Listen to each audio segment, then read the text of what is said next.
Shalom, shalom, shalom. Que le Seigneur nous bénisse. Que la grâce et la paix de Dieu soient avec nous. Je vous salue au nom de Jésus. J'espère que vous allez bien. Je vous salue de là où vous êtes. Que Dieu vous bénisse abondamment. J'aimerais encore ce matin partager avec nous l'exhortation sur la croissance spirituelle. La croissance spirituelle. La Bible nous dit dans Jean chapitre 3, le verset 30 nous dit « Il faut qu'il croisse et que je diminue. » Il faut qu'il croisse et que je diminue. La croissance spirituelle ne se mesure pas seulement par le nombre d'années passées dans la foi.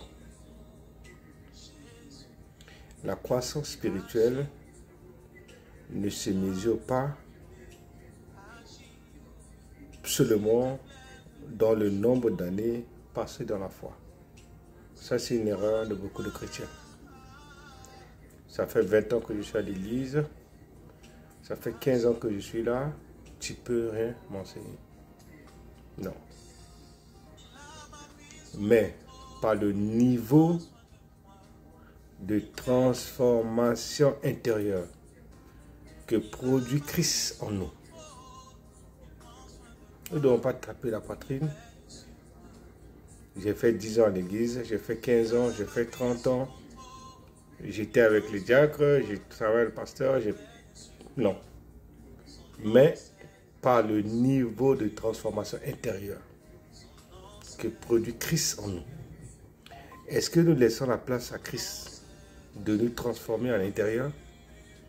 Est-ce qu'il laisse Christ de travailler à l'intérieur de nous? Non. Jean le Baptiste a compris un principe fondamental. C'est pour ça qu'il dit, il faut qu'il croisse. Qui devait croître, c'était Christ. Et que lui, Jean qui va baptiser, qui diminue. Pour grandir spirituellement, pour grandir dans la foi, il faut que Christ prenne plus de place dans nos vies. Nous devons laisser Christ s'asseoir dans nos vies.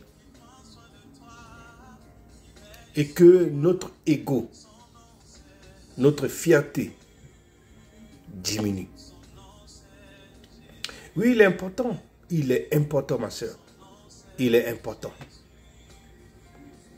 de laisser Christ prendre la place qu'il faut dans nos vies. Et que notre ego, notre fierté, notre moi diminue.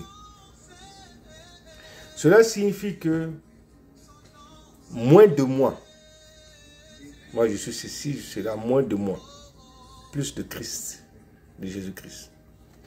Moins de moi, plus de Jésus-Christ. Moins de ma volonté, plus de sa volonté. Si nous laissons toute la place à Christ de nous guider, nous allons éviter beaucoup d'erreurs, beaucoup de choses sur moi, sur ma volonté, plus sa volonté. Alléluia. Moins de dépendance aux choses de ce monde. Nous allons tous partir un jour. Il n'y aura plus de TikTok, il n'y aura plus de YouTube, il n'y aura plus de ceci. C'est moi qui ai 3 000 personnes, 3 millions de personnes, j'ai 10 millions de personnes. Tout ça, ça va partir. On ne verra plus ça. TikTok, Facebook, ça, il n'y aura plus ça. Mais le plus important, nous devons plus nous dépendre du Saint-Esprit. Nous devons avoir la dépendance totale du Saint-Esprit. Parce que sans le Saint-Esprit, nous ne pouvons rien faire. Une croissance spirituelle significative, c'est devenir chaque jour plus semblable à Christ. Si nous voulons grandir, nous voulons transformer, nous voulons chercher chaque jour à être plus semblable à lui, à Christ. Dans nos paroles, dans nos pensées, dans nos attitudes, dans nos actions. Nous ne pouvons pas taper la poitrine, je suis ceci, Et nous ne pouvons pas nous maîtriser en face d'une situation. Analyser une situation en profondeur. Réfléchir sur une situation en profondeur. Mais on réagit. Ça veut dire qu'on met notre moi devant. Plus de Christ là, on diminue. Moins de ma volonté. Et on diminue sa volonté. Au lieu de dépendre du Saint-Esprit, on dit aux gens, on connaît tout. Une croissance spirituelle, c'est de devenir chaque jour plus semblable à Christ. Dans nos paroles, dans nos pensées, dans nos attitudes, dans nos actions. Très important. La Bible nous dit, dans Éphésiens chapitre 4, le verset 15 nous dit, en professant la vérité dans l'amour, nous croîtrons et nous, à tous égards, en celui qui est le chef Christ. Nous allons voir 4 points pour une croissance spirituelle. Que chaque chrétien doit mettre ça. Nous devons faire un exercice pour notre croissance spirituelle. La première des choses que nous devons faire, c'est lire et méditer la parole de Dieu chaque jour. En lisant Psaume chapitre 1, le verset 2. Heureux l'homme qui ne marche pas selon le conseil des méchants, qui ne s'assied pas en compagnie des moqueurs. Ça, c'est une parole que nous devons la méditer chaque jour. C'est ça qui va nous développer en nous la croissance spirituelle. La deuxième chose, c'est persévérer dans la prière et la communion. Persévérer dans la prière et la communion. Et la communion. Ça, c'est le deuxième point. C'est ce que la Bible nous dit, la communion avec Dieu. La Bible nous dit dans 1 Thessaloniciens, chapitre 5, le verset 17, je pense que tout le monde connaît ce verset, de prier sans cesse. Il n'y a pas un lieu spécifique pour prier. Il n'y a pas un endroit spécial pour prier. Nous pouvons prier en tout temps. C'est pour ça que la Bible nous dit de prier sans cesse. En train de conduire, tu peux prier. En travaillant, tu peux prier. Sous la douche, tu peux prier. Partout. En train de cuisiner, tu peux prier. En train de donner à manger aux enfants, tu peux prier. Nous pouvons prier en tout temps. C'est pour ça que la Bible dit de prier sans cesse. Le troisième point, c'est obéir à la voix du Saint-Esprit.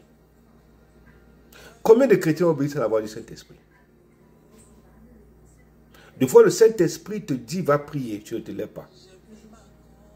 Le Saint-Esprit dit, lève-toi prier, tu ne te lèves pas. Le Saint-Esprit ne va pas où tu veux aller, tu n'entends pas. Le Saint-Esprit dit, non, arrête ce que tu es en train de faire. Il t'amène des signes, mais tu persistes, tu insistes.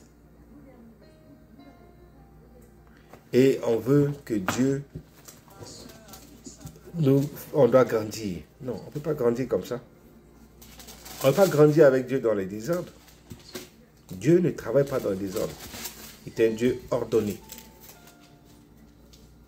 Il est très ordonné. Alléluia. La Bible nous dit, mais le consolateur, l'Esprit Saint, que le Père enverra en mon nom, au nom de Jésus-Christ, vous enseignera toutes choses et vous rappellera tout ce que je vous ai dit. Des fois, le Saint-Esprit nous rappelle, mais on laisse tomber. Le quatrième point, marcher dans l'humilité et l'amour. Marcher dans l'humilité et l'amour. Nous avons besoin de l'humilité en nous. La Bible dit que Dieu résiste aux orgueilleux, mais il fait grâce aux humbles. Pour que Dieu nous fasse grâce, Nous devons apprendre à marcher dans l'humilité et l'amour. Tant qu'on n'a pas l'humilité, on n'a pas l'amour, ça ne sert à rien de taper la poitrine. Ça fait 10 ans, 15 ans que je suis à l'église. Je veux prier que Dieu t'aide aujourd'hui à comprendre et à mettre en pratique ces 4 clés et de comprendre également que ce n'est pas l'année que tu dois être à l'église qui fait de toi une femme qui a grandi. Mais ce n'est pas l'obéissance. Alléluia. Seigneur, aide-moi à grandir spirituellement chaque jour. Prie pour que Dieu t'aide à grandir chaque jour spirituellement. Que ma vie reflète davantage ton caractère.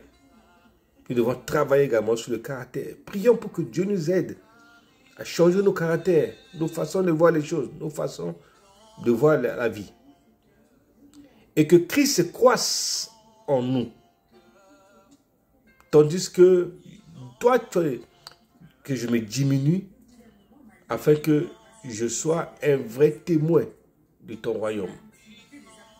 Je prie que cette prière impacte ta vie. Je prie que la puissance de Dieu transforme ta vie. Que si Dieu a mis en toi un don, que le Saint-Esprit te parle et que tu ne réagis pas, je vais prier aujourd'hui que l'Esprit de Dieu réveille en toi sa puissance, qui réveille en toi son esprit. Reçois cela au nom de Jésus-Christ. Que la main de Dieu soit avec toi, qui te bénit, qui t'aide à grandir dans la foi, à comprendre la parole de Dieu dans le nom de Jésus-Christ. Que le Seigneur vous bénisse. Que la grâce et la paix de Dieu soient avec vous. Soyez bénis au nom de Jésus-Christ. Je suis votre frère, le pasteur Saturnin. Que Dieu nous bénisse. Vous pouvez partager le message à ton frère, à ceux qui ont besoin d'exhortation. Au nom de Jésus-Christ, nous devons grandir dans la parole de Dieu et pour la gloire de Dieu. Soyez bénis au nom de Jésus-Christ.